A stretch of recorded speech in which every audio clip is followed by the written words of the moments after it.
પશ્ચિમ રેલવેના ભાવનગર મંડળ દ્વારા રેલ મુસાફરોમાં માન્ય ટિકિટ લઈને મુસાફરી કરવા તેમજ ડિજિટલ રેલવે સેવાઓનો વધુમાં વધુ ઉપયોગ કરવા અંગે જાગૃતિ વધારવાના હેતુથી પ્રમુખ મુખ્ય વાણિજ્ય પ્રબંધક શ્રી તરુણ જૈનના માર્ગદર્શન અને પ્રેરણાથી સંચાલિત મેરી ટિકિટ મેરી શાન વિકસિત ભારત કે લીએ મેરા યોગદાન અભિયાન અંતર્ગત તારીખ 3 ફેબ્રુઆરી 2026ના રોજ ભાવનગર ટર્મિનસ સ્ટેશન પર એક અસરકારક જનજાગૃતિ કાર્યક્રમનું સફળ આયોજન કરવામાં આવ્યું હતું. આ કાર્યક્રમમાં ભાવનગરના માનનીય ધારાસભ્ય શ્રીમતી સેજલબેન પંડ્યા, મેયર શ્રી ભરતભાઈ બારડ, ઉપમેયર શ્રીમતી મોનાબેન પારેખ, એમ્બ્યુલન્સ 108ના head Shri Kapil Solanki, Saurashtra chamber of commerce and ઇન્ડસ્ટ્રીના શ્રી અશોક કોટડિયા સહિત અન્ય સ્થાનિક ગણમાન્ય જનપ્રતિનિધિઓની ગૌરવપૂર્ણ હાજરી રહી હતી.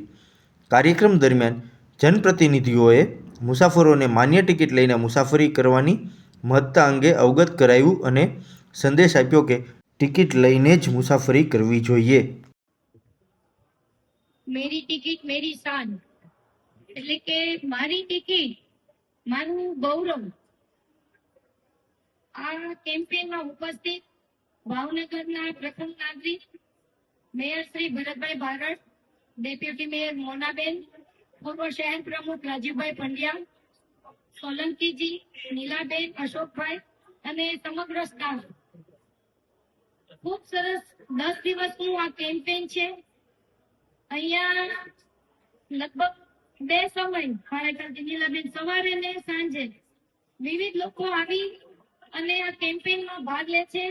રેલવેમાં મુસાફરી કરતી વખતે માન્ય ટિકિટ લેવી એ માત્ર નિયમનું પાલન નથી, આ તમારા ચરિત્રનો પુરાવો છે, આ તમારી ઈમાનદારીની ઓળખ છે અને સૌથી વધુ આ રાષ્ટ્રના વિકાસમાં તમારું સીધું યોગદાન છે.